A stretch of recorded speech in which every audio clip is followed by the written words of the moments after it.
Good afternoon, everybody. My name is Mark Dutton, and this is Cop for That. And welcome. What a fabulous performance today. Liverpool rocked up into Anfield off the back of a defeat to the old enemy, to the scum of the earth, to Manchester United, 2-1 at Old Trafford. We needed to make a statement. We needed to get back to winning ways, and did we? How? My word, what a performance today. Okay, team news. Again, Liverpool versus Watford at Anfield. Want to wish Peter Moore, the CEO of Liverpool Football Club, a very, very happy birthday today. I know that he wanted 3 points from today, and his Liverpool side did not disappoint. So we went with Karius in goal. I didn't think he was going to make this decision, but he did. He brings back Joe Gomez for Trent Alexander-Arnold, who didn't have the greatest performance, obviously, against Manchester United. But you know what? I thought he was going to leave him in. I saw a press conference that he did leading up to the game, and I'm pretty sure he said he was going to leave him in. He also replaced the other pantomime villain at Old Trafford in Lovren, and he brings in Matip alongside Virgil van Dijk. The legend that is Robbo returns and stays ever present at left back. He went with a midfield three of the captain, number 14, the best man to play in the middle of our park, in my opinion, Jordan Henderson, alongside Audible, Emre Can, and Wijnaldum, who's kind of been out in the cold recently. He brings him back in. I think he's one of our best footballers, but you know what?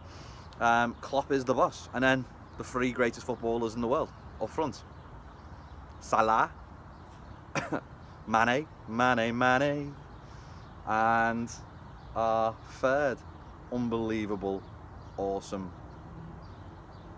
attacker, Bobby, the legend. No one's better than you, Firmino. So we started the game absolutely guns a blazing. Like I said, I think after being stopped at Old Trafford by a wonderful defensive performance, and happy St. Patrick's Day, everybody. I am wearing my Celtic, I believe this is my Irish Celtic scarf with my Liverpool. I think this is one of the oldest scarves that I actually own right now. So I'm rocking the half and half. Little bit of homage to Brendan Rodgers, who I was definitely a big fan of when he was the manager of the football club. Anyway, back to the game. Liverpool playing Watford at Anfield.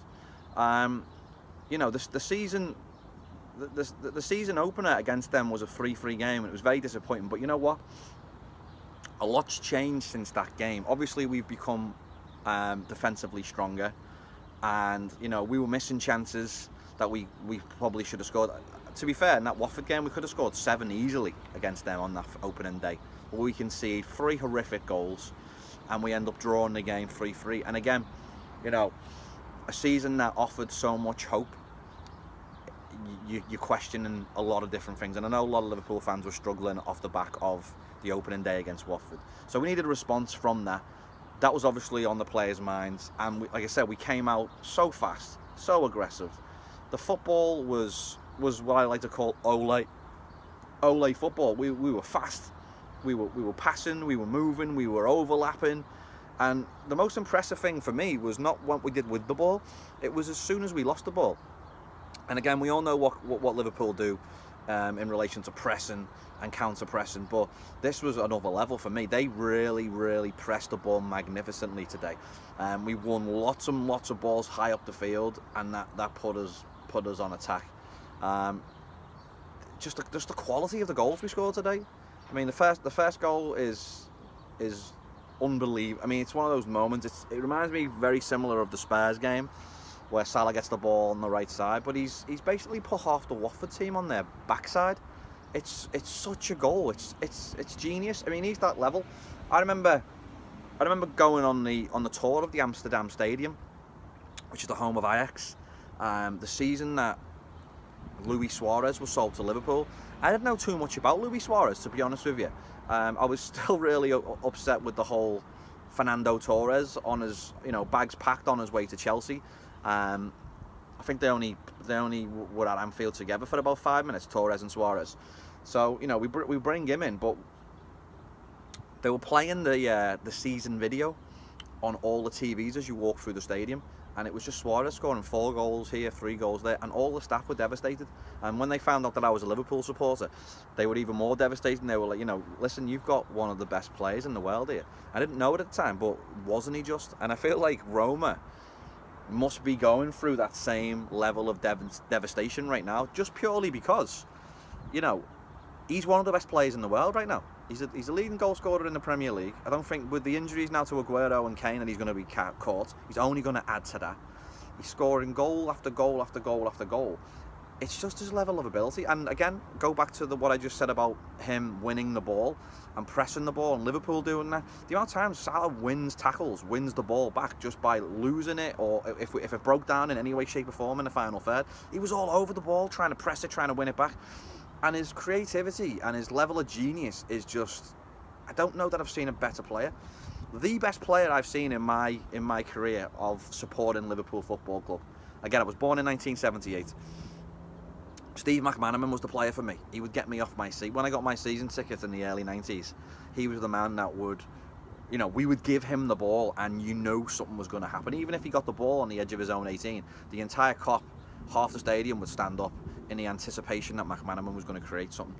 And for me, it was probably one of the most devastating incidents in my supporting of the club, the season that McManaman left to go to Real Madrid.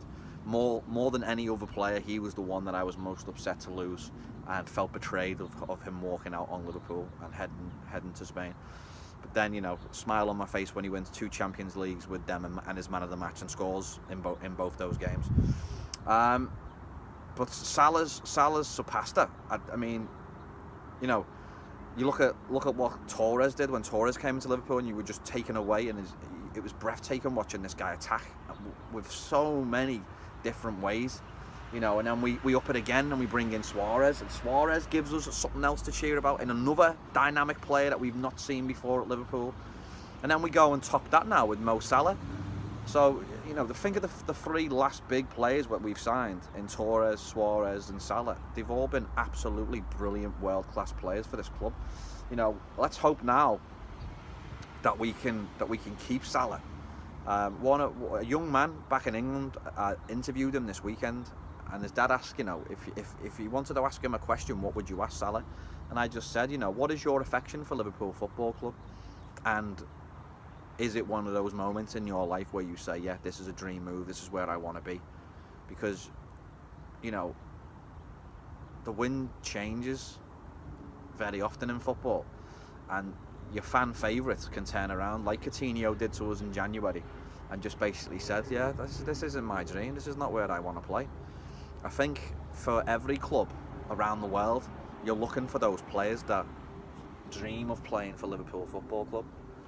You know what I mean? Like, how many players actually now can say, I dream of playing for this club, I want to play for that Liverbird, I want to play for those people and that city. Shankly talked about it a lot in the things that he said in the press, and when Liverpool were one of the most unbelievable teams in Europe. He would constantly say it's about the people, you're playing for them. And I just don't know, with all these multi-millionaire footballers, how many people actually play for the shirt. When they kiss the badge and they run around kissing the Liverbird, and whatever badge it is, they may be kissing and punching. I just look at it and just think, Klopp's a manager that is happy to be here and wants to be here. And I saw him at the end of the game, he was pounding his Liverbird on his chest to the crowd. He just looked over the moon today. What a performance. Every goal just got better. Like I said, Salah scores the first goal. Salah scores the second goal. So we're 2-0 up at half time. The second half was exactly the same. Watford didn't really create anything. Karius, again, for me, was excellent in goal. Gomez was strong and aggressive at right back, and when he gets in trouble, he makes a tactical foul, throwing in some of the Jose Mourinho dart arts of football, pulls the guy back just outside the box. They take a free kick, nothing comes from it. They get a free kick late on and hit the crossbar. That's about as much as Watford did. Like I said, Karius was commanding in goal, he was strong. There's a new confidence around this team, and I think when Klopp makes changes, we don't miss too much. When I saw the team sheet, I definitely thought that this might be our strongest team.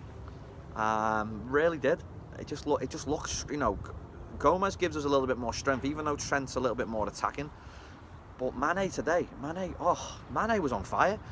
There's been a fire lit underneath Mane, and he was moving around as well. He wasn't just on the left side, he was on the right side, he was central. The front three constantly interchanged. I was just thinking about it today before the game. I was looking at my fantasy league team, and I know obviously there's only like 4 or 5 games this weekend. I was looking what I could do. I actually scored more points this weekend than I have the entire season. I got 110 points off 7 players. 7 players. Now it does help that Sadio Mane scores 4 goals, because he just keeps scoring in the second half. His goals just get better and better and better. The Bobby Firmino goal, the third goal, is what a goal! He gets the ball on the edge of the 18 on the right side, lower main stand, takes it to the corner. Defender goes in with a tackle. It's going out for the corner kick. Salah sprints at full speed, keeps it in, cuts inside, plays a wicked ball with his left foot, and then Bobby Firmino jumps up and he's trying to flick it, I think, with the inside of his right leg, but he flicks it with the inside of his right knee, and it flies in the goal. It's brilliant. It's brilliant. Liverpool scored this goal on a number of occasions with different quality players, but this goal is special. This goal is absolutely brilliant. It's one of them. Like I said, we scored 5 goals today, and they're all moments of brilliance. They're all moments of just wow. How good is it to support this team? How good is it to watch? I'm so jealous of the Liverpool fans. Like I said, I've had my season tickets since the early 90s. Still have it. I would love to be sitting in the Kop. I would love to be cheering and singing the amount of songs that Liverpool fans have for Mohamed Salah. But even though Salah bangs in 4 goals today, Firmino's goal is brilliant. I'm going to give man of the match. Like I said, I don't give many man of the matches out because I don't think it's fair to the group. But I'm going to give it to Mane. I thought Mane was just brilliant. He was just brilliant today. Every decision he made was fantastic. There's even one moment in the game where he gets megged. He gets megged so badly, but he turns around to chase the player that's megged him to try and regain possession, and his face goes like this. And he's just smiling because he knows he's just got megged out, off Anfield all the way into Goodison Park. That's how badly he's just got megged, and he's laughing about it. I've said this before, I'll continue to say it. The level, and I don't know what it was in relation to the Man United game. We seemed so tense, like there was so much pressure on these players. Our players play so much better when there isn't any pressure on them, so we need to take it off our own shoulders. Just go out and have fun. Like I said, it looks like we're on the park with our mates having a kickabout, and the goals that you score when you're playing heads, volleys and catches, or singles or doubles or World Cup, or whatever you want to call these fun games that we played when we were kids.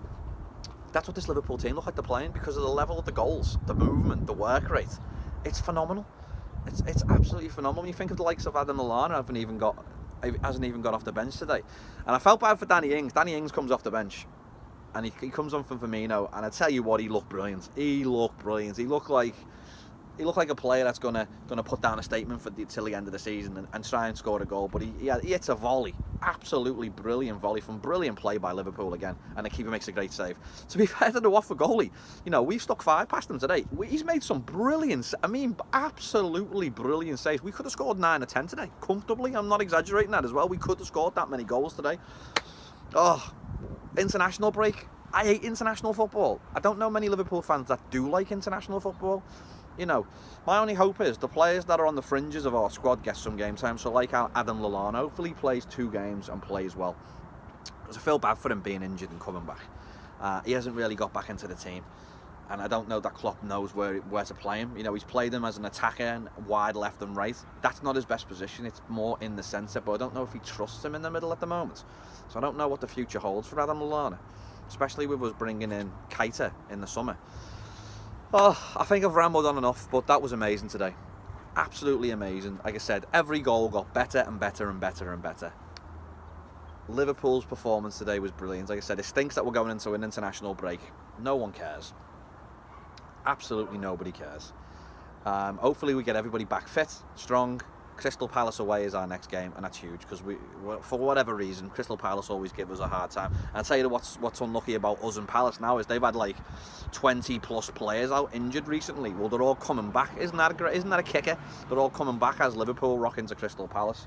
We've got some massive games coming up. We've got Manchester City in the Champions League over 2 legs. That's going to be sensational. And then we've got Everton. we've got Everton at Goodison Park. And I was made up today, signed the Everton striker for my fantasy league team. And he bangs in 2 goals. I've got a special place in my heart for number 14. And he rocks number 14 over at Goodison Park. So, as much as you don't like Everton, well, he bangs in 2 goals for me today and gets me 110 points. 110 points. But that was all down to Mo Salah, Mo Salah, Mo Salah, running down the wing. Salah, the Egyptian king. My name's Mark Dutton. This has been Cop for That on a day when Liverpool smash 5 past Watford at Anfield. Again, happy birthday, Peter Moore. You'll never walk alone, everybody. Take care. Enjoy your miserable 2 weeks off with no Liverpool playing. And we'll see you soon when we smash Crystal Palace away. Come on. You'll never walk alone. This has been Cop for That. Enjoy the rest of your day. Ta-da for now. Ta-da.